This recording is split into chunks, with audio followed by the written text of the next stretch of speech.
Hi students, good morning to all of you once again. So in this class we are going to discuss about the engine performance parameters. So before that, what are the engine performance parameter?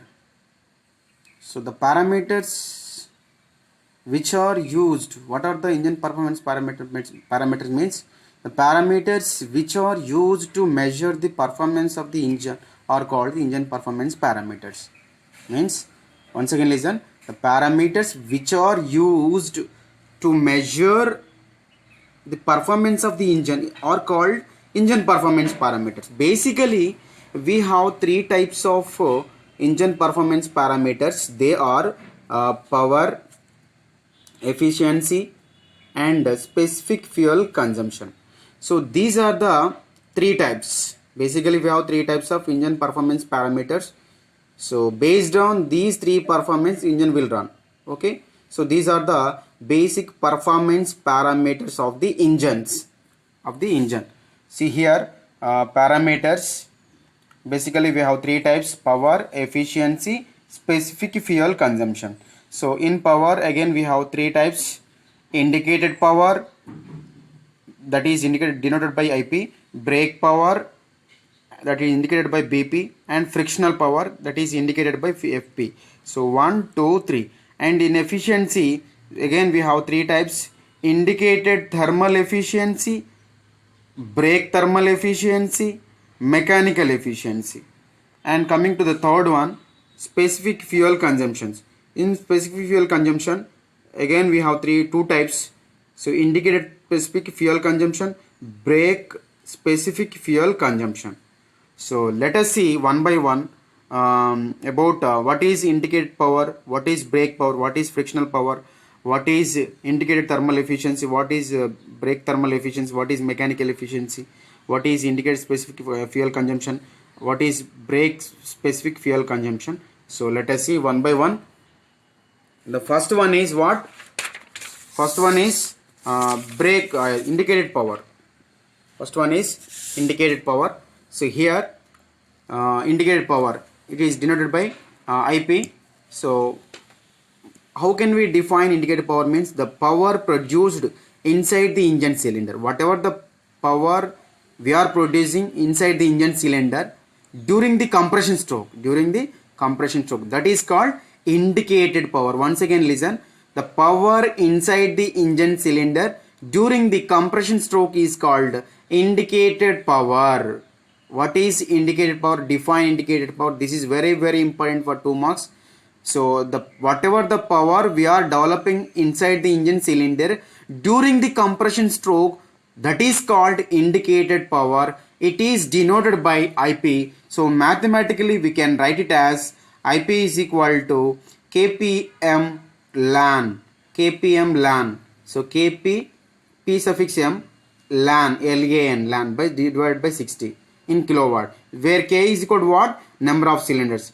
P suffix m is nothing but indicated main effective pressure. Indicated main effective pressure. So units to indicated main effective pressure units kilonewton per meter square. And here L is equal to, where L is equal to length of the stroke in meter. A is equal to what? Cross section area of the piston. So here cross section area pi by 4 d square or pi r square. We can write it as pi r square also, where d is equal to diameter of the cylinder. So where n is equal to number of working strokes. So for 4-stroke engines, n is equal to capital N by 2. So where n is equal to number of working stroke. So here n is small n is equal to capital N by 2. For 2-stroke engine, n is small n is equal to capital N. Okay. So this is about indicated power. Next, let us see the second one. Second, brake power. See here, this is a brake power. So how can we define brake power? Means the power output of the engine at the crankshaft. Once again listen, how can we define brake power? Power output of the engine at the crankshaft is called brake power. Okay, it is also called shaft power. Brake power, another name is shaft power. So once again listen, what is the definition for the brake power? The power output of the engine at the crankshaft is called brake power. So it is also called shaft power. So here brake power is equal to formula, general formula will be like this: angular velocity of the crankshaft into torque due to piston. So therefore finally brake power is equal to angular velocity denoted by omega into torque. So here Bp is equal to 2 pi nt by 60. So here where to omega is equal to angular velocity, already we know that angular velocity formula 2 pi n by 60. So we substitute that one, 2 pi nt by 60 kilowatt. So where T is equal to what? Torque formula F into force into perpendicular distance. Okay, so here F is the force, so tangential force. So here perpendicular distance is the radius of the piston. So Rm is mean radius of the piston, or we can write it as W minus S into Rm, another formula. So where F is equal to tangential force acting on the piston, Rm is equal to radius of the piston. Okay, so where N is equal to what? Number of revolutions. W is equal to dead weight of the piston, and S is equal to spring index reading. So next, third one, frictional power. The difference between indicator power and brake power is called frictional power. Therefore frictional power is equal to Ip minus Bp. So this is about the indicator power, brake power, and frictional power. So let us see fourth one, indicated thermal efficiency.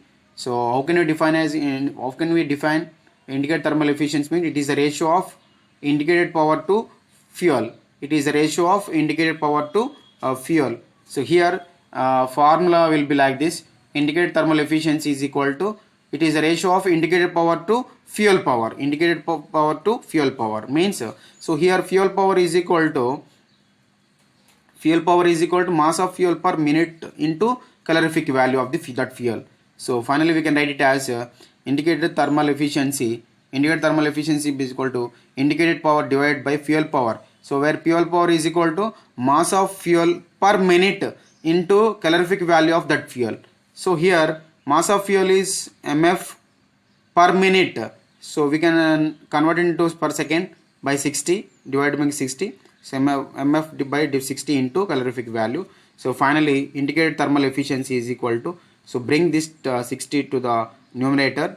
So it will become like this: Ip into 60 divided by mf into Cv. So this is a indicated thermal efficiency formula.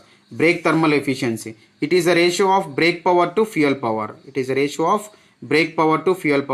So brake thermal efficiency is equal to brake power divided by fuel power. Again, what is the fuel power? Mass of fuel per minute into calorific value of that fuel. So we can write it as brake thermal efficiency is equal to Bp by mf by 60, same as previous one, into Cv. So finally brake thermal efficiency is equal to Bp into 60 divided by mf into Cv. Okay, this is about brake thermal efficiency. Next let us see mechanical efficiency. It is the ratio of brake power to indicated power is called mechanical efficiency. Therefore mechanical efficiency is called brake power divided by indicated power. This is a formula. So formulas are very important for solving the problems, so remember it. Next, seventh one, indicated specific fuel consumption. So it is the ratio of specific fuel consumption power unit to indicated power. Therefore according to this definition, we can write it as indicated specific fuel consumption is equal to specific fuel consumption per unit to indicated power. This is a formula. Next, brake specific fuel consumption. It is the ratio of specific fuel consumption per unit to brake power. So according to this definition, we can write it as formula: brake specific fuel consumption is equal to specific fuel consumption per unit to brake power. This is a brake specific fuel consumption formula. So formulas are very important for solving the problems. So I hope you understand. Thank you so much.